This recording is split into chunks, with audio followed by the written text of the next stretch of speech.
સુરતથી સમાચાર પોલીસ કર્મી પર દાદાગીરીનો આરોપ લાગ્યો છે। સુરતમાં વાહન ચાલકનો કોલર પકડીને ગાળો બોલી હોવાનો આરોપ લાગ્યો। સહારા દરવાજા બ્રિજ નીચે વાહન ચાલક સાથે પોલીસે દાદાગીરી કરી। ગ્લોબલ ટેક્સટાઇલ માર્કેટ નજીક આ ઘટના બની। વિડિયો પણ વાયરલ થયો છે, જેમાં પોલીસ કર્મી વાહન ચાલકનો કોલર પકડતો હોય તેવું સ્પષ્ટ જોવા મળી રહ્યું છે। તેને ધમકી આપતો હોય તેવું વિડીયોમાં જોવા મળી રહ્યું છે। વધુ जानकारी અમારા સંવાદદાતા ધનરાજ બાગલે પાસેથી પ્રાપ્ત કરીશું। ધનરાજ, એક વિડીયો વાયરલ થયો છે જેમાં પોલીસ કર્મી વાહન ચાલક સાથે ગેરવર્તણૂક કરતા હોય તેવું જોવા મળી રહ્યું છે। શું આ સત્યતા છે વિડીયોની?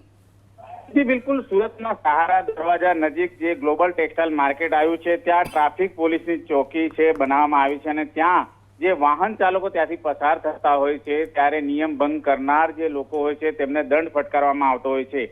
આ જ પ્રકારની ઘટના છે ત્યાં બની હતી ત્યારે વાહન ચાલકને રોકવામાં આવ્યો હતો અને ત્યારબાદ તેની પાસે લાયસન્સ અને હેલ્મેટ બાબતે પૃચ્છા કરવામાં આવી હતી। જો કે જે વાહન ચાલક છે એ તુમાખી ભર્યું વર્તન કરતો હતો ત્યારે પોલીસ પણ અકળાઈ હતી।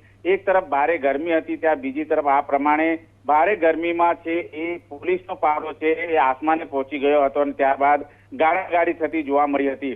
વાહન ચાલકને નીચે ઉતારીને કોલર પકડીને સાઈડ પર લઈ જવામાં આવ્યો હતો અને ત્યારબાદ ગાડી છે એ કબજે કરવાની પણ વાત કરવામાં આવી હતી। આ વિડીયો છે સોશિયલ મીડિયામાં વાયરલ થયો છે અને વાયરલ વિડીયોના આધારે ટ્રાફિક ડીસીપી અત્યારે હાલ તપાસના ધમધમાટ શરૂ કર્યા છે। જી આભાર ધનરાજ, જાણકારી આપવા માટે।